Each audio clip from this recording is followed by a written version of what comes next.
প্রিয় নবম শ্রেণীর ছাত্রছাত্রীরা, রাত পোহালেই তোমাদের সেকেন্ড ইউনিট টেস্ট পরীক্ষা অর্থাৎ ইতিহাস পরীক্ষা। তাই তোমাদের পরীক্ষায় চূড়ান্ত সফলতা অর্জনের জন্য আজ আলোচনা করব ইতিহাস সাবজেক্টের অতীব গুরুত্বপূর্ণ একটি কোয়েশ্চেন পেপার নিয়ে।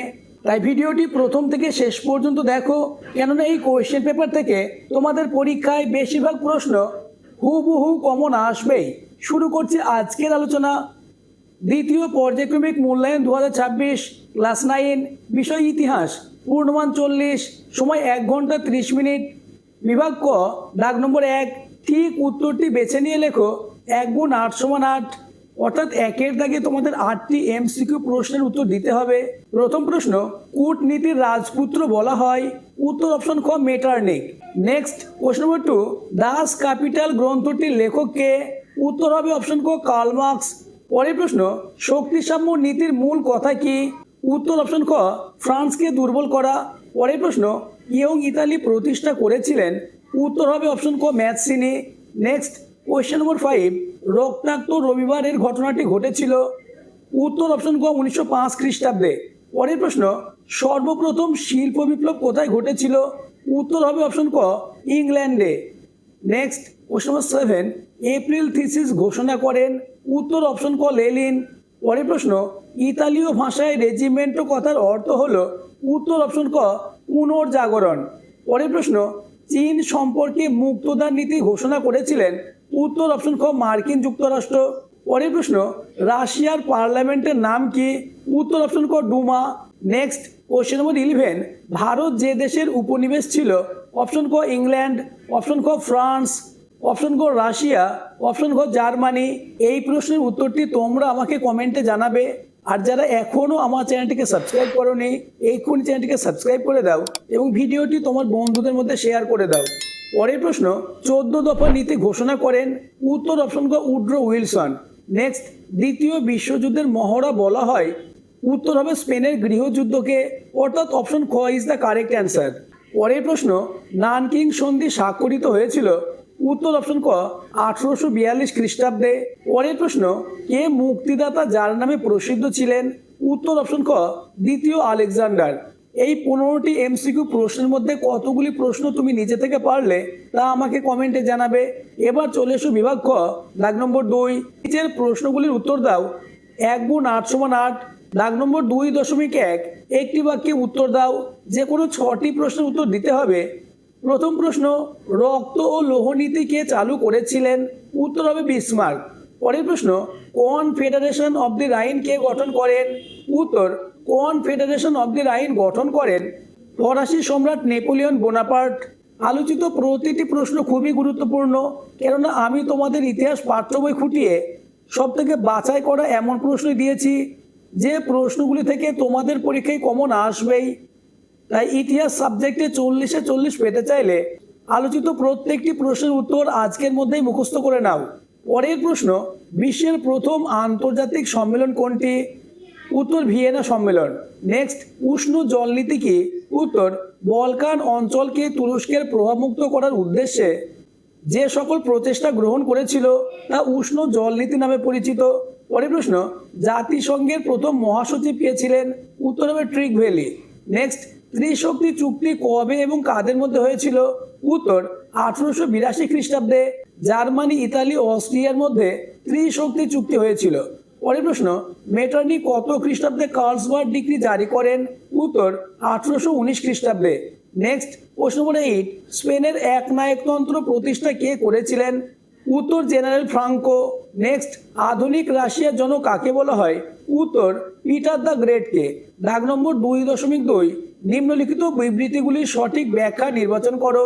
বিবৃতি 1, ভারতে ব্রিটিশ উপনিবেশ তৈরি করা হয়েছিল। ব্যাখ্যাগুলি তোমরা দেখে নাও। উত্তর হবে ব্যাখ্যা 1, শিল্প বিপ্লবের জন্য দরকারি কাঁচামাল সংগ্রহের জন্য। নেক্সট বিবৃতি 2, 1919 খ্রিস্টাব্দে জাতিসংঘ প্রতিষ্ঠা হয়েছিল। ব্যাখ্যাগুলি তোমরা দেখে নাও। উত্তর হবে ব্যাখ্যা 2, বিশ্ব শান্তি প্রতিষ্ঠার জন্য। নেক্সট বিভাগ গ, দাগ নম্বর 3, 2টি অথবা 3টে বাক্যে নিচের প্রশ্নগুলির উত্তর দাও। যে কোনো 4টে প্রশ্নের উত্তর দিতে হবে, প্রতিটি প্রশ্নের মান 2 করে। প্রথম প্রশ্ন, ভিয়েনা সম্মেলনের প্রধান কয়টি নীতি ছিল ও কি কি? ভিয়েনা সম্মেলন নিয়ে যে কোনো একটি প্রশ্ন 2, 4 বা 8 মার্কের জন্য আসার সম্ভাবনা কার্যত নিশ্চিত। তাই তোমরা ভিয়েনা সম্মেলনের 3টে নীতি সম্পর্কে 8 মার্কের জন্য পড়ে যাবে। উত্তরটি দেখে নাও। ভিয়েনা সম্মেলনের প্রধান 3টি নীতি ছিল, সেগুলি হলো ন্যায্য অধিকার নীতি, ক্ষতিপূরণ নীতি এবং শক্তি সাম্য নীতি। পরের প্রশ্ন, রিসোর্জিমেন্টো কি? উত্তর, রিসোর্জিমেন্টো কথার অর্থ পুনর্জাগরণ। ইতালিবাসীদের মনে বিভিন্ন কারণে অখণ্ড জাতীয়তাবাদের ধারণা জন্ম হয়েছিল, তাকে রিসোর্জিমেন্টো বলা হয়। পরের প্রশ্ন নম্বর 3, জোলভেরাইন কাকে বলে? উত্তর, জার্মান রাজ্যগুলির অভ্যন্তরীণ ও বাণিজ্যের বাধাগুলি দূর করার উদ্দেশ্যে জার্মান অর্থনীতিবিদ ম্যাজেনের উদ্যোগে এবং প্রাশিয়ার নেতৃত্বে বিভিন্ন জার্মান রাজ্যকে নিয়ে 1819 খ্রিস্টাব্দে একটি শুল্ক সংঘ প্রতিষ্ঠিত হয়, যা জোলভেরাইন নামে পরিচিত। এমন প্রশ্নই তোমাদের পরীক্ষায় আসতে চলেছে, তাই ইতিহাস সাবজেক্টে 40-এ 40 পেতে চাইলে প্রতিটি প্রশ্নের উত্তর পরীক্ষার আগেই মুখস্থ করে নাও। নেক্সট কোশ্চেন নম্বর 4, চার্টিস্ট আন্দোলন কি? উত্তর, 1830 খ্রিস্টাব্দে ইংল্যান্ডের শ্রমিকরা ভোটাধিকারের জন্য আন্দোলন শুরু করেন। এই আন্দোলন চার্টিস্ট আন্দোলন নামে পরিচিত। পরের প্রশ্ন, শিল্প বিপ্লবের সময় ইংল্যান্ডকে বিশ্বের কারখানা কেন বলা হতো?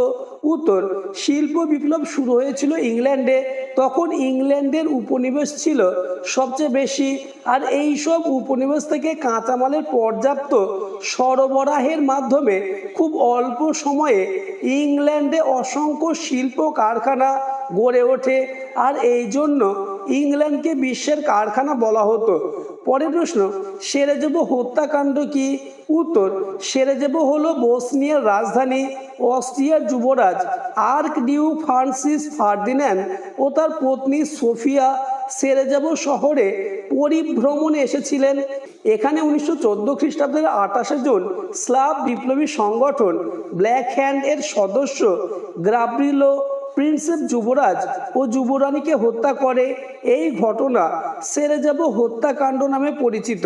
পরের প্রশ্ন, এপ্রিল থিসিস কি? উত্তর, 1917 খ্রিস্টাব্দে রাশিয়ায় অস্থায়ী সরকার গঠিত হলে বলশেভিক নেতা ভ্লাদিমির লেনিন নির্বাসন থেকে রাশিয়ায় ফিরে আসেন এবং বলশেভিক কর্মীদের সামনে একটি কর্মধারা তুলে ধরেন। তার এই নিজস্ব চিন্তাধারা এপ্রিল থিসিস বা এপ্রিল মতবাদ নামে পরিচিত। নেক্সট কোশ্চেন নম্বর 8, রাসপুটিন কে ছিলেন? উত্তর, রাসপুটিন ছিলেন একজন জর্জিয়ান ভণ্ড সন্ন্যাসী। তিনি যার দ্বিতীয় নিকোলাস এবং রানী আলেকজান্ডার উপর প্রভাব বিস্তার করেছিলেন। প্রায় তার পরামর্শেই সেই সময় দেশের শাসন পরিচালিত হতো। পরের প্রশ্ন, পলিশ করিডর কি? উত্তর, পোল্যান্ড যাতে জলপথে যোগাযোগ রক্ষা করতে পারে তাই ভার্সাই সন্ধির মাধ্যমে পোল্যান্ডকে জার্মানির মধ্য দিয়ে একটি রাস্তা দেওয়া হয়। এটি পলিশ করিডর নামে খ্যাত।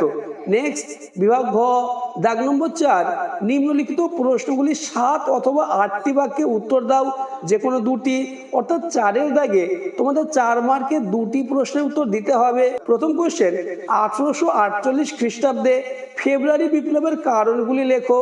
নেক্সট কোশ্চেন, ইংল্যান্ডে প্রথম শিল্প বিপ্লব ঘটার কারণ কি ছিল? এই দুটি প্রশ্নের মধ্যে যে কোনো একটি প্রশ্ন ওয়েস্ট বেঙ্গলের 90% স্কুলে সেকেন্ড ইউনিট টেস্ট পরীক্ষায় আসবেই। পরের প্রশ্ন, জার্মানিতে ইতালির উত্থানের কারণগুলি আলোচনা করো। নেক্সট এবং তোমাদের লাস্ট বিভাগ উঙ্গ, দাগ নম্বর 5, 15-16টি বাক্যে যে কোনো একটি প্রশ্নের উত্তর দাও। প্রশ্নের মান 8, তো তোমাদের 5-এর দাগে 8 মার্কের 3টে প্রশ্ন থাকবে, একটি প্রশ্নের উত্তর দিতে হবে। আমি তোমাদের জন্য 8 মার্কের যে 3টে প্রশ্ন দিয়েছি, এই 3টে প্রশ্ন থেকে একটি প্রশ্ন আসার সম্ভাবনা কার্যত নিশ্চিত। প্রশ্নগুলি দেখে নাও। প্রথম প্রশ্ন, ইতালির ঐক্য আন্দোলনে বিসমার্কের ভূমিকা সংক্ষেপে আলোচনা করো। এই প্রশ্নটি তোমাদের সেকেন্ড ইউনিট টেস্ট পরীক্ষায় ওয়েস্ট বেঙ্গলের 90% স্কুলে আসার সম্ভাবনা কার্যত নিশ্চিত। পরের প্রশ্ন, মোস্ট ইম্পর্টেন্স, প্রথম বিশ্বযুদ্ধের কারণগুলি আলোচনা করো। নেক্সট এবং আজকের আলোচনা লাস্ট কোশ্চেন নম্বর 3, রুশ বিপ্লব বা বলশেভিক বিপ্লবের কারণ ও ফলাফল আলোচনা করো। এই প্রশ্নটিও সমান গুরুত্বপূর্ণ। আজকের আলোচনা এই পর্যন্ত। আলোচিত প্রত্যেকটি প্রশ্ন খুবই গুরুত্বপূর্ণ, তাই ইতিহাস সাবজেক্টে 40-এ 40 পেতে চাইলে প্রতিটি প্রশ্নের উত্তর আজকের মধ্যেই মুখস্থ করে নাও।